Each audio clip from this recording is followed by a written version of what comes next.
भागलपुर के नौगछिया थाना क्षेत्र अंतर्गत इस्माइलपुर पश्चिमी भिट्टी के पछियाड़ा टोला निवासी संतोष यादव ने देश के लिए अपने प्राणों की आहुति दे दी। सोमवार की देर रात जम्मू कश्मीर के नौशेरा सेक्टर में आतंकियों के खिलाफ सर्च ऑपरेशन के दौरान वे शहीद हो गए। इस दुखद खबर से पूरे गांव के शोक की लहर दौड़ गई है। मंगलवार को जब यह समाचार गाँव पहुँचा तो हर आंख नम हो गई। संतोष यादव की शहादत पर पूरे इलाके को गर्व है, लेकिन उनके परिवार पर दुख का पहाड़ टूट पड़ा है। पूर्णिया सांसद और जन अधिकार पार्टी के प्रमुख पप्पू यादव सहित संतोष यादव के परिजनों से मिलने गांव पहुंचे। उन्होंने शहीद की पत्नी को 1 लाख रुपए की आर्थिक सहायता दी और आश्वासन दिया कि वह उनके बच्चे की पढ़ाई और पालन पोषण की पूरी जिम्मेदारी उठाएंगे। उन्होंने खास तौर पर शहीद के बड़ी बेटी को दरोगा बनाने का वादा किया।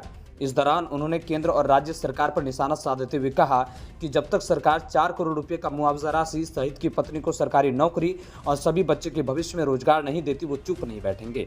उन्होंने सरकार से सवाल किया कि आखिर कब तक देश के जवान यूं ही शहीद होते रहेंगे और नेता सिर्फ बयानबाजी करते रहेंगे। गांव में पप्पू यादव के आगमन पर भारी भीड़ उमड़ पड़ी। उनके सुरक्षाकर्मी को कड़ी मशक्कत करनी पड़ी। लोग ने एक सुर में कहा कि संतोष यादव अमर रहे, जब तक सूरज चांद रहेगा संतोष तेरा नाम रहेगा। ब्यूरो रिपोर्ट, बिहार जागरण टीवी। भागलपुर से चंदन पांडे की रिपोर्ट।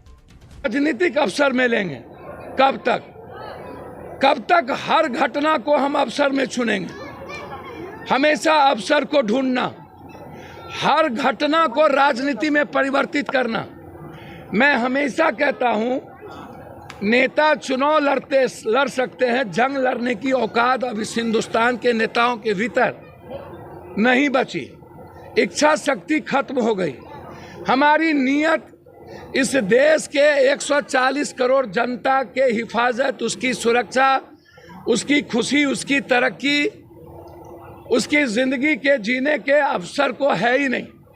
हर मुद्दों पर हम समाज और देश को बांटते रहते हैं। हमेशा हम नफरत की राजनीति करते हैं, हमेशा हम बांटने की राजनीति करते हैं।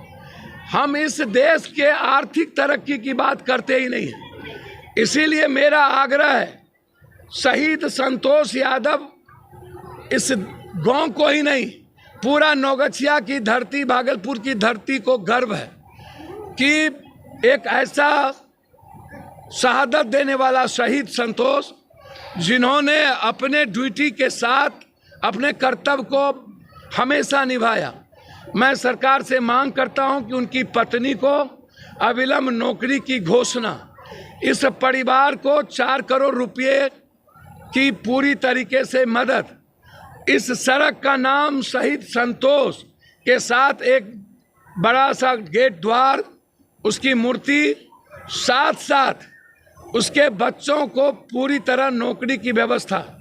हमने सीधा सरकार से कहा, वो सरकार करे ना करे, मेरी ओर से एक पिता का जो दायित्व होता है, जो मैं अपने बच्चों के लिए कर सकता हूं, उससे ज़्यादा इस बेटी और इस बच्चों के लिए मेरे तरफ से मैं अपने दायित्व को निभाऊंगा।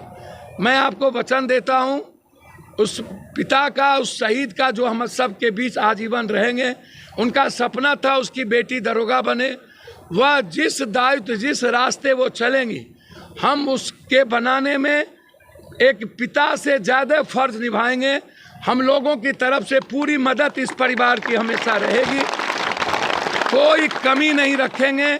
लेकिन मेरा सरकार से अंतिम सवाल यही है कि शहादत कब तक राजनीति को आप चुनिएगा? कब तक जाति धर्म के आधार पर शहीद का मूल्यांकन होगा? और क्या इस देश का खजाना शहीद और हमारे आर्म्स फोर्सेस के शहादत पर नहीं होगी तो कहाँ होगा? भगोरे पर। इसीलिए मेरा आग्रह है कि किसी भी शहीद, कोई शहीद हो रहा हो, हम छपरा भी गए, सब जगह, हम हर जगह इस देश के शहीदों के जगह गए और हमने जितनी हमारी हैसियत है उतनी मैं मदद करता हूँ, हमारी जितनी औकात है। मैं देश के हर परिस्थितियों में मेरी कोशिश होती है, चाहे कोई भी घटना घटे, वहाँ मैं जाके मदद करूँ। शहीद के लिए मेरे पूरे परिवार, मेरा जितना संपत्ति है वह इस देश की जनता का है, गरीबों का है। मैं सिर्फ, यह शरीर है मेरा और कुछ भी नहीं है। इसीलिए इस परिवार को कोई कमी मैं नहीं रहने दूंगा। सरकार यदि नहीं करती है तो लड़ेंगे भी, और इसकी पत्नी के लिए, शहीद के पत्नी जो वीरांगना है, जिस पर हम सबको गर्व है, उसके नौकरी के लिए हम अंतिम प्रयास करेंगे। बहुत बहुत